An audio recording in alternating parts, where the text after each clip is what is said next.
믿기지 않는 현실, 가장 위험한 나라에서 제가 무릎 꿇은 이유가 뭔지 아세요? 남수단. 거긴 실패한 국가입니다. 모든 강대국이 떠났죠. 그런데 제가 완전히 틀렸어요. 그때 저에게 손을 내민 유일한 나라는 한국이었습니다. 안녕하세요. 저는 엘리사 콜먼입니다. 하버드 의대를 졸업하고 세계보건기구에서 15년 동안 분쟁 지역 의료 정책을 담당해 왔습니다. 아프가니스탄부터 시리아까지 세계에서 가장 위험한 곳들을 다녔죠. 그런 제가 남수단에서 겪은 일은 정말 충격적이었습니다.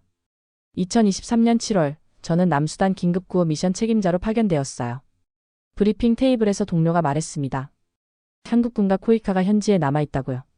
저는 속으로 비웃었습니다. 아시아의 어느 국가가 평화유지군이라고요. 보여주기 아니겠어요. 솔직히 말하면 저는 아시아 국가들을 신뢰하지 않았습니다. 대학 시절 의료 실습으로 동남아시아 한 국가에 갔던 적이 있어요. 그곳에서 저는 당국의 부패를 목격했습니다. 의료진들은 뇌물을 요구했고 환자들은 방치되었죠. 제가 백인이라는 이유로 무시당하기도 했어요. 그 경험이 제 마음에 깊은 상처를 남겼습니다. 그래서 한국도 마찬가지일 거라고 생각했어요. 난 그들에게서 진정한 인간 존엄을 본 적이 없었거든요. 아시아 국가들의 해외 원조는 대부분 정치적 목적이 있다고 생각했습니다. 특히 한국 같은 경우는 더 그럴 거라고 확신했죠. 남수단으로 떠나기 전 저는 동료들에게 말했습니다. 한국 팀과는 최소한의 협력만 하겠다고요. 저는 그들을 전혀 믿지 않았습니다. 아니, 믿고 싶지 않았어요. 과거의 상처가 너무 깊었거든요. 비행기 안에서 저는 남수단 자료를 다시 검토했습니다. 내전이 계속되고 있는 세계 최빈국. 유엔도 미군도 유럽연합도 하나둘씩 철수하고 있는 상황이었어요. 그런 곳에 한국이 정말 남아있을까요? 설마 진짜 도움이 될까요? 저는 의심스러웠습니다. 남수단 수도 주바에 도착한 순간 저는 절망했습니다. 공항부터 폐허 같았어요. 제대로 된 의료시설이라고는 찾아볼 수 없었죠. 첫날 저는 현지 병원을 방문했습니다. 출혈 환자가 들어왔는데 기본적인 지혈 장비조차 없었어요. 그 환자는 제 눈앞에서 숨을 거뒀습니다. 더 충격적인 건 그 다음이었어요. 유엔 평화유지군 담당자가 저를 찾아왔습니다. 철수 계획을 논의하자는 거였죠. 미군 의료지원팀도 다음 달이면 완전 철수한다고 했어요. 유럽연합 구호팀 역시 안전상의 이유로 철수 통보를 받았다고 하더군요. 저는 당황했습니다. 그럼 누가 이 사람들을 도와줄 거예요? 담당자가 말했습니다. 현재 남아있는 외국 지원팀은 한빛부대와 코이카 팀뿐이라고요. 저는 믿을 수 없었어요. 정말 한국이 남아있다고요? 그날 밤 저는 숙소에서 한국 관련 자료를 찾아봤습니다. 한빛부대는 2013년부터 남수단에서 평화유지 활동을 해왔더군요. 10년이 넘는 시간 동안이요. 코이카는 의료 지원과 인프라 구축을 담당하고 있었어요. 자료상으로는 그럴듯해 보였지만 저는 여전히 의심스러웠습니다.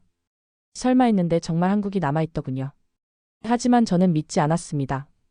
분명 뭔가 다른 목적이 있을 거라고 생각했어요. 아시아 국가들이 하는 일에는 항상 숨은 의도가 있었거든요.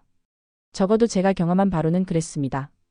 다음 날 아침 저는 한국팀과 첫 만남을 가졌어요. 한빛부대 부대장과 코이카 팀장이 왔습니다. 그들은 정중했지만 저는 여전히 경계심을 늦추지 않았어요. 회의가 끝난 후 저는 속으로 생각했습니다. 겉으로는 친절하지만 속내는 다를 거라고요. 그런데 그때부터 이상한 일들이 벌어지기 시작했습니다. 제가 예상했던 것과는 완전히 다른 방향으로요. 다음 날 저는 현지 상황을 파악하기 위해 시내를 둘러봤습니다. 그런데 놀라운 광경을 목격했어요. 한빛부대 군인들이 도로를 복구하고 있었거든요. 그것도 현지 주민들과 함께 말이에요. 일반적으로 평화유지군은 무장을 하고 순찰을 도는데 이들은 달랐습니다. 한국군들은 무장도 하지 않은 채 헌신적으로 마을 사람들과 일하고 있었어요. 삽을 들고 땀을 흘리며 도로를 고치고 있었죠. 제가 본 다른 나라 군인들과는 완전히 달랐습니다. 저는 이해할 수 없었어요. 왜 저렇게 하는 거죠? 병원으로 돌아가는 길에 코이카 팀을 만났습니다. 그들은 병원 살균수 시스템을 설치하고 있었어요. 복잡한 장비를 직접 조립하면서 현지 직원들에게 사용법을 가르치고 있더군요.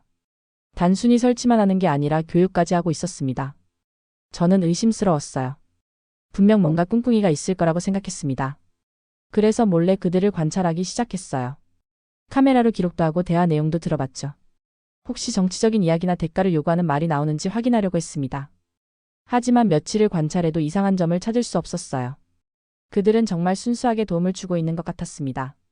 그래도 저는 확신할 수 없었어요. 아시아 국가들은 겉과 속이 다르다는 게 제 고정관념이었거든요. 그런데 일주일 후 제가 예상치 못한 장면을 보게 됐습니다. 비가 많이 내린 어느 날이었어요. 마을 한쪽에서 아이 울음소리가 들렸습니다. 저는 소리를 따라가 봤어요. 그곳에서 한 한국 간호관이 맨발로 흙탕물 속에서 아이를 끌어안고 있었습니다. 아이는 고열에 시달리고 있었어요. 간호관은 자신의 옷이 더러워지는 것도 신경 쓰지 않고 아이를 달래고 있었죠. 그 모습을 보는 순간 제 마음에 작은 균열이 생겼습니다. 이건 연출이 아니었어요. 누가 보라고 하는 행동도 아니었죠. 저는 그 순간을 카메라에 담았습니다. 그런데 그 사진을 보면서 이상한 감정이 들었어요. 처음으로 제 의심이 흔들리기 시작했습니다. 2주 후 마을에 전염병이 발생했습니다. 콜레라 의심 환자가 속출했어요. 세계보건기구 본부에서는 즉시 퇴각 권고가 내려왔습니다. 너무 위험하다는 이유였죠. 저도 솔직히 떠나고 싶었어요. 목숨을 걸고 여기 있을 이유가 있나 싶었거든요. 그런데 한국팀은 달랐습니다. 그들은 남겠다고 했어요. 한빛부대 부대장이 제게 말했습니다. 주민들을 버리고 갈 수는 없다고요. 코이카 의료팀도 마찬가지였어요. 오히려 더 적극적으로 대응하겠다고 나섰습니다. 저는 고민했어요. 본부의 지시를 따라야 하는지 아니면 여기 남아서 도와야 하는지. 그때 한국팀 의사가 저에게 구조 요청을 했습니다. 전문 인력이 부족하다면서 도움이 필요하다고 하더군요. 저는 결국 남기로 결심했습니다. 그날부터 정말 치열한 나날이 시작되었어요. 한국군이 확보한 이동식 의료 차량 덕분에 환자들을 빠르게 이송할 수 있었습니다. 그 차량이 없었다면 많은 사람들이 죽었을 거예요. 수십 명의 생명이 그 차량 하나로 살아났거든요. 가장 기억에 남는 건 할아버지의 이야기입니다. 그의 7살 아들이 콜레라에 걸렸어요. 의식을 잃고 쓰러진 아이를 한국 의료팀이 응급처치했습니다. 다행히 아이는 살아났어요. 그때 그 아버지가 병원에서 울부짖으며 한 말이 지금도 잊혀지지 않아요. 한국이 없었다면 우리 아이도 죽었을 거라고 했습니다. 당신들은 우리의 생명의 은인이라고 했어요. 그 말을 들으면서 저는 뭔가 가슴이 뭉클했습니다. 이건 단순한 의료 지원이 아니었어요. 진짜 생명을 구하는 일이었죠. 하루가 끝날 무렵 저는 숙소에서 혼자 울고 있었습니다. 왜 우는지도 모르겠더라고요. 그냥 눈물이 났어요. 한국팀을 의심했던 제 자신이 부끄러웠나 봅니다.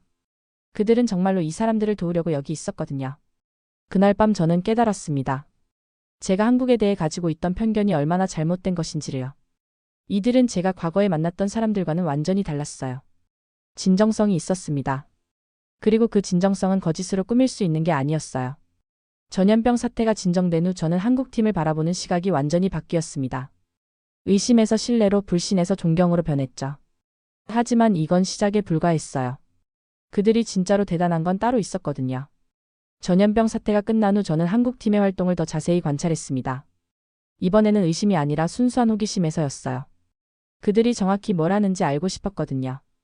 그리고 제가 발견한 건 정말 놀라운 것이었습니다. 한빛부대는 단순히 도로만 복구하는 게 아니었어요. 현지 청년들을 직접 교육하고 있었습니다. 중장비 운용법부터 시작해서 도로 포장 기술까지 가르치고 있었거든요. 마치 기술학교 같았어요. 청년들은 진지하게 배우고 있었고 한국군들은 인내심을 가지고 반복해서 가르쳐주고 있었습니다. 더 인상적인 건 그들의 철학이었어요. 저는 처음으로 한빛부대 부대장과 제대로 된 대화를 나눴습니다. 김 부대장이라는 분이었는데 정말 인상적인 말을 했어요. 우리는 돕고 떠나는 게 아니라 그들이 스스로 설 수 있도록 하는 게 임무라고 했습니다. 이 말이 제게는 큰 충격이었어요. 지금까지 제가 봐온 국제구호 활동은 대부분 일회성이었거든요. 도움을 주고 떠나면 끝이었죠. 하지만 한국은 달랐습니다. 지속 가능한 도움을 주려고 했어요. 현지인들이 스스로 할 수 있게 만드는 게 목표였죠. 코이카 팀도 마찬가지였습니다. 병원 장비를 설치할 때도 현지 직원들을 반드시 참여시켰어요. 유지보수 방법까지 철저히 교육했죠. 심지어 부품을 현지에서 구할 수 있는 것들로 대체하는 방법까지 가르쳐줬습니다. 이건 정말 놀라운 일이었어요. 과거 제가 동남아시아에서 경험했던 것과는 너무 달랐습니다. 그때는 현지인들을 무시하고 일방적으로 밀어붙이는 분위기였거든요. 하지만 한국 사람들은 현지인들을 파트너로 대했어요. 동등한 입장에서 함께 일하려고 했습니다. 어느 날 저는 한국 간호사와 이야기할 기회가 있었어요. 박 간호사라는 분이었는데 왜 이런 일을 하느냐고 물어봤습니다. 그분의 대답이 정말 인상 깊었어요. 우리가 받은 도움을 다른 사람들에게도 나누고 싶다고 했거든요. 한국도 과거에 많은 도움을 받았기 때문에 이제는 우리가 도울 차례라고 했습니다. 그 순간 저는 한국이라는 나라를 새롭게 이해하게 됐어요. 이들에게는 특별한 철학이 있었습니다. 받은 만큼 돌려주려는 마음, 그리고 진정으로 상대방을 존중하는 마음이요. 이건 제가 처음 경험하는 것이었어요. 저는 그날 밤 일기에 썼습니다. 한국의 행동에 이해가 아닌 감동을 느끼기 시작했다고요. 단순히 머리로 이해하는 게 아니라 마음으로 느끼고 있었거든요. 이들의 진정성이 제 마음을 움직이고 있었습니다. 3개월이 지나고 한국팀의 일부가 로테이션으로 교체될 시기가 왔습니다. 떠나는 팀원들은 장비와 시설을 완전히 정비해서 넘겨주려고 했어요. 마지막까지 책임감 있는 모습이었죠. 저는 그들의 작별 인사에 참석했습니다. 마을 대표들이 나와서 감사 인사를 했어요. 그 중에서 가장 기억에 남는 말이 있습니다. 한 마을 촌장이 한국팀에게 한 말이었죠. 당신들은 단순한 손님이 아니었다고 했어요. 우리의 선생님이었다고 했습니다. 그리고 가족이었다고도 했죠. 그 말을 들으면서 저는 뭔가 가슴이 뭉클했어요. 3개월이라는 시간이 짧다면 짧지만 그 안에서 한국 사람들은 현지인들과 진짜 관계를 만들어냈거든요. 단순한 원조자와 수혜자의 관계가 아니라 진정한 파트너십을 구축한 거였어요.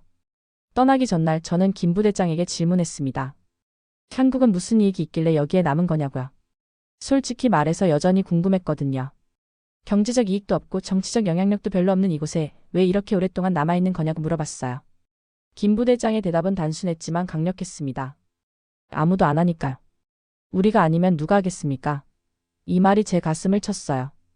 복잡한 이유나 거창한 명분이 아니었습니다. 그냥 필요하니까 하는 거였어요. 누군가는 해야 하는 일이니까 하는 거였죠. 그날 밤 작별 만찬이 있었어요. 한국팀과 현지인들 그리고 저까지 모두 함께했습니다. 분위기는 슬프면서도 따뜻했어요. 떠나는 한국 사람들은 눈물을 흘렸고 현지인들도 울었습니다. 저도 모르게 눈시울이 붉어졌어요. 한 현지 여성이 한국 간호사에게 말했습니다. 당신들 때문에 우리가 희망을 갖게 됐다고요. 앞으로도 우리는 당신들이 가르쳐준 대로 살아가겠다고 했어요. 그 말을 들으면서 저는 깨달았습니다. 한국이 남긴 건 단순한 도움이 아니라 희망이었구나 하고요. 다음날 아침 떠나는 한국팀을 배웅했습니다.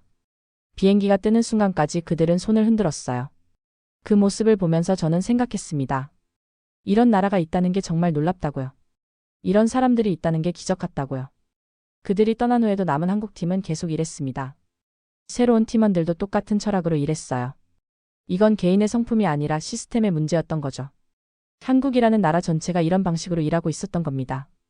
한국에서 보낸 4개월이 지나고 저는 본국으로 돌아가 보고서를 작성해야 했습니다. 이번 미션에 대한 종합평가서였어요. 보통은 형식적으로 쓰는 게 대부분인데 이번에는 달랐습니다. 저는 한국 모델을 적극적으로 소개하고 싶었거든요. 보고서에서 저는 기존 세계보건기구의 구호 전략을 비판했습니다.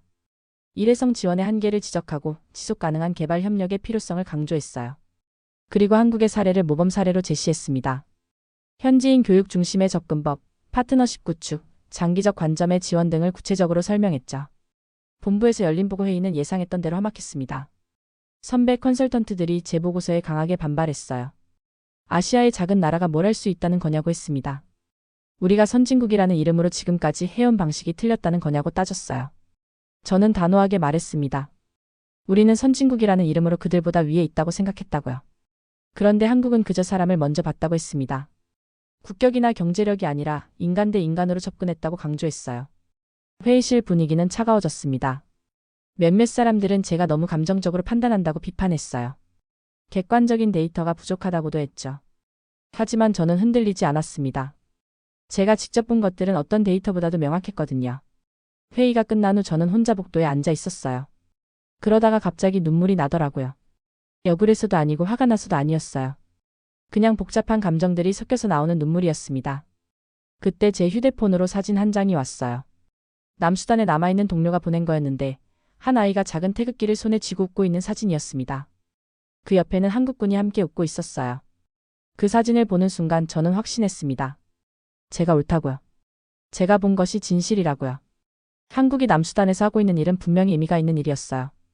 그리고 그것을 세상에 알려야 한다고 생각했습니다. 다음 날 저는 상사를 찾아갔습니다. 제 보고서를 다시 검토해달라고 요청했어요.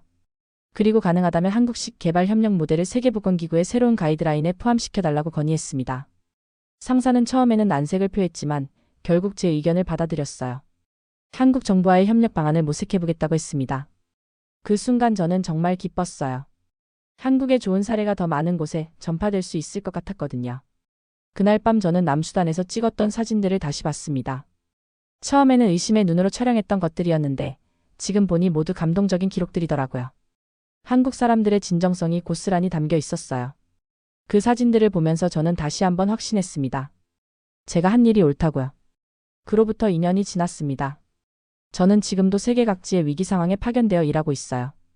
아프리카, 중동, 동유럽까지 다양한 곳에서 구활동을 하고 있습니다. 하지만 어디를 가든 저는 한국식 개발협력 모델을 소개하고 있어요. 시리아 난민 캠프에서 일할 때도 그랬습니다. 현지 의료진 교육의 중요성을 강조했어요. 단순히 의료 서비스를 제공하는 게 아니라 현지인들이 스스로 할 수 있게 만드는 것의 중요성을 계속 이야기했죠. 동료들은 처음에는 시큰둥했지만 결과를 보고는 놀라워했어요. 우크라이나 전쟁 지역에서도 마찬가지였습니다. 피난민들을 단순히 도와주는 게 아니라 그들이 자립할 수 있는 기반을 만들어주는 것에 집중했어요. 한국에서 배운 철학을 적용한 거였죠. 사람을 먼저 보고 지속 가능한 도움을 주는 건 말이에요. 가장 기억에 남는 건 작년에 방글라데시에서 일할 때였어요. 로힝야 난민 문제를 다룰 때였는데 우연히 그곳에서 일하는 한국 NGO 팀을 만났습니다. 그들도 남수단에서 봤던 것과 똑같은 방식으로 일하고 있더라고요. 교육 중심의 접근, 현지인과의 파트너십, 장기적 관점의 지원 등등 말이에요. 그때 저는 깨달았습니다. 남수단에서 본 것은 우연이 아니었구나 하고요. 한국이라는 나라 전체가 이런 철학으로 일하고 있었던 거예요. 개인의 선한 마음이 아니라 국가 차원의 시스템이었던 겁니다. 제가 쓰는 모든 보고서에는 이제 이런 문장이 들어갑니다. 위기의 순간 그 나라가 남았고 그 나라는 생명을 지켰다. 그리고 나는 그 나라를 잊지 못할 것이다. 이름 대한민국. 이 문장을 쓸 때마다 남수단에서의 기억이 생생하게 떠올라요. 얼마 전에는 유엔 총회에서 발표할 기회가 있었어요. 글로벌 보건 위기 대응 전략에 관한 발표였는데 거기서도 한국 모델을 적극 소개했습니다. 많은 나라 대표들이 관심을 보였어요. 특히 아프리카 국가들이 한국과의 협력을 원한다고 했습니다. 그 발표를 준비하면서 저는 남수단 자료를 다시 정리했어요. 그때 찍었던 사진들, 기록들을 보면서 새삼 놀랐습니다. 제가 얼마나 많은 것을 배웠는지 깨달았거든요. 한국에서 배운 건 단순한 업무 스킬이 아니었어요. 인간을 대하는 자세, 진정성의 의미, 지속 가능한 도움의 철학이었습니다. 지금 저는 세계보건기구 내에서 한국식 개발협력 모델 확산을 담당하고 있어요. 공식적인 직책은 아니지만 사실상 그런 역할을 하고 있습니다. 한국 정부와도 정기적으로 협력하고 있고 한국의 사례를 다른 나라에 전파하는 일도 하고 있어요. 최근에는 한국을 직접 방문할 기회도 있었습니다. 서울에서 열린 국제보건회의에 참석했는데 정말 감동적이었어요. 한국이 얼마나 체계적으로 국제개발 협력을 하고 있는지 직접 볼 수 있었거든요. 남수단에서 본 것이 빙산의 일각이었다는 걸 깨달았습니다. 그 회의에서 만난 한국 외교부 관계자가 말했어요. 한국도 과거에 많은 도움을 받았기 때문에 이제는 다른 나라를 돕는 것이 당연하다고요. 그 말을 들으면서 저는 또 한 번 감동했습니다. 이런 마음가짐이 있기 때문에 한국이 이런 일을 할 수 있는 거구나 하고요. 돌이켜보면 저는 남수단에서 단 한 번 한 나라를 잘못 봤습니다. 하지만 그게 제 인생을 완전히 바꿨어요. 편견이 얼마나 무서운 것인지, 그리고 진정성이 얼마나 강력한 것인지 깨달았거든요. 한국이 저에게 가르쳐준 건 의료기술이 아니라 인간의 존엄성이었습니다. 지금도 전 세계 어딘가에서 한국 사람들이 묵묵히 일하고 있을 겁니다. 아무도 보지 않는 곳에서 아무도 알아주지 않아도 계속 일하고 있을 거예요. 그들이 있어서 세상이 조금씩 나아지고 있다고 믿습니다. 그리고 저도 그들에게서 배운 것을 평생 실천해 나갈 겁니다. 남수단에서 제게 손을 내민 나라 한국. 그 나라가 저를 완전히 바꿔놓았습니다. 이제 저는 어디를 가든 한국의 이야기를 들려줍니다. 세상에는 이런 나라가 있다고, 이런 사람들이 있다고 말이에요. 그게 제가 한국에 보답하는 방법이라고 생각합니다.